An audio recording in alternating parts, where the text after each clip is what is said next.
Kamusta mga kabayan? Welcome po kayo dito sa munting channel natin. Ang gagawin po natin ngayon ay ayusin po natin tong exhaust leak sa 2008 na Toyota Yaris. At kung nakakatulong po tong video, paki-subscribe na lang din at like, share para lumago tong channel natin at makakatulong pa tayo sa susunod na manonood. At sige, tuloy natin yung video.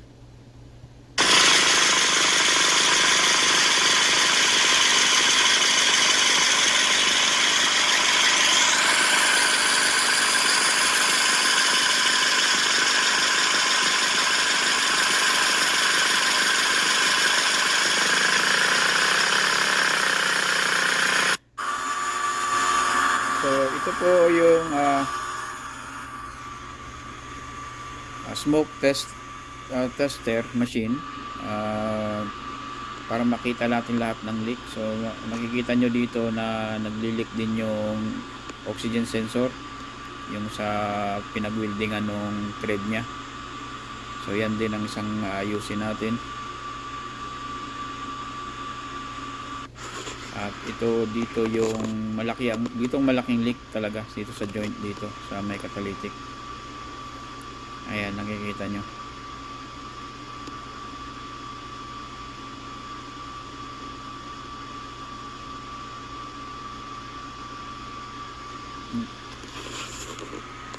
So simula pagka ginawa mo tong ganitong trabaho, tatanggalin mo yung oxygen sensor muna. Ang problema lang nito yung connector niya nasa loob ng sasakyan. So tatanggalin nyo itong rubber niya dito para mahugot mo yung sensor. So yung ganyan. And then punta ka sa loob ng sasakyan at tanggalin natin tong shift knob. Ikutin mo lang na ganyan. Tapos may isang screw dito sa bandang likod na 10mm, isa lang. Tanggalin mo yan. Pagkatapos nyan, pwede mo na siyang atakin pataas or tanggalin mo, pero hindi na kailangan tanggalin kasi mahuhugot mo naman yung sensor, ang connector dyan banda sa ilalim ng climate control.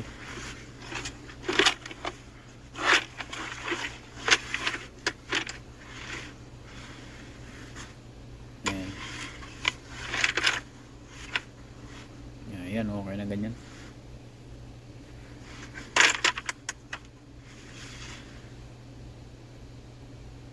So dito sa ilalim, ang climate control, makikita nyo rito yung sensor connector dito banda sa may paanan ng driver. So tanggalin nyo lang yung pinagkabitan niya para ma-unplug nyo.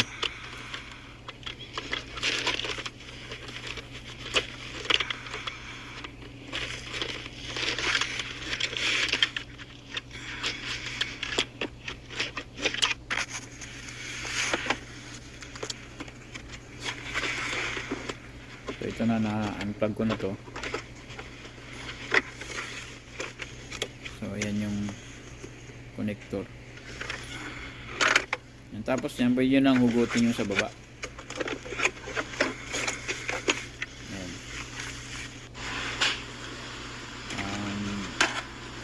Pero kailangan mo pang tusukin yung carpet ng screwdriver pa taas pa, kasi para may daanan yung connector kasi malaki yung connector.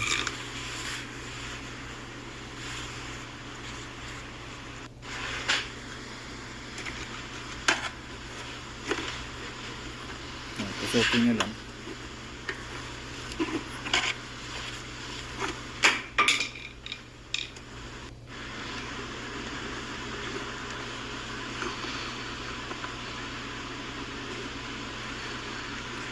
Ayan, tanggal na.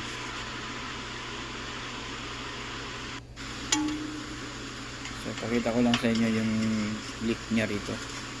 Isang bolt na lang nakahawak kasi natanggal yung flange.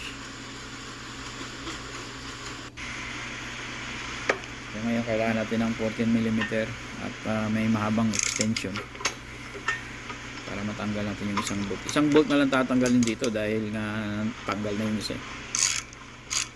Ito na lang nakakabit. Tapos yung sa likod tatanggalin mo rin yung sa bandang muffler, yung pinagdugtungan. So ayan.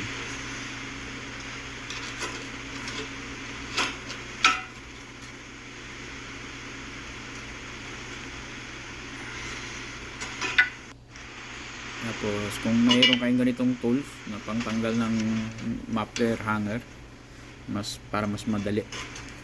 Pero pwede mo rin gamitan ng bar, pry bar.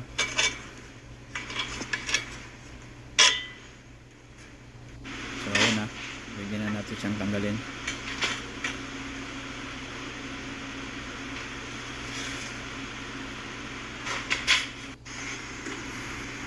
So ito yung Jesus manifold. At ito yung kabila.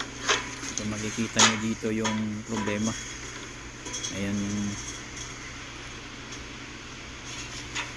ito yung natanggal, oh. Dapat nakabit yan sa exhaust manifold. So ang solusyon ko, kumuha ako ng flange na luma din at kinakot na medyo okay pa. At ito na lang ang i-weld ko ron. So, tanggalin muna natin yung luma.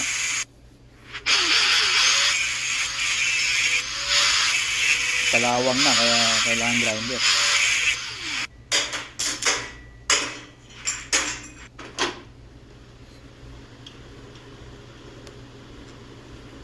Ngayon, ibobolt natin yung nut. I-weld natin yung nut dito sa bagong flange natin.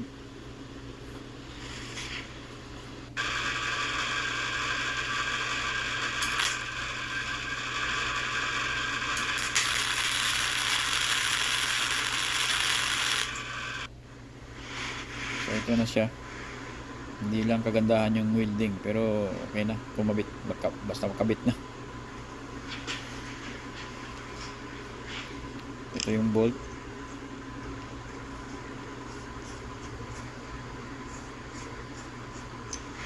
Okay na yan. I-welding na natin to dun sa sakyan. So ito yung nakakabit na ulit.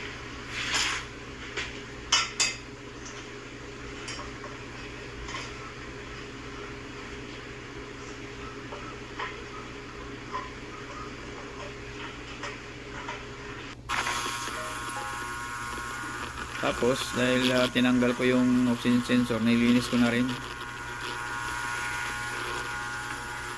Nilagay ko rito sa ultrasonic bath pagkatapos kong wire brush. Tinanggal ko mga kalawang. Kasi ito na-welding ko na yung yung kalahati dito, ayan oh. So hindi nga lang kagandahan, pero okay na yan, matibay na yan kasi nilagyan ko pa yan ng support. So ito nilagay ko yung seal, yung gasket. And tapos yan, pwede mo na ibalik. Nilagay din natin tong oxygen sensor, nalinis ko na, nilagyan ko lang ng anti-seize. Ayan.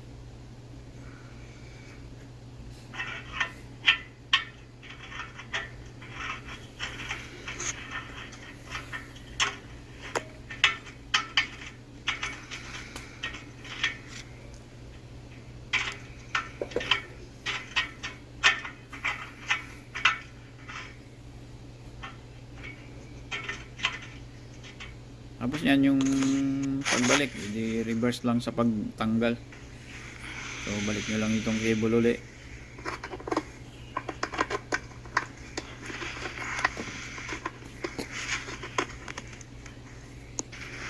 Saka yan na. Yan na yung finished product natin. So winilding ko na rin yung sa oxygen sensor. So naikabit na natin yung catalytic. Ayan. Kaya itsura. Ayan. So, yan. Maraming salamat sa panonood. Hanggang sa muli.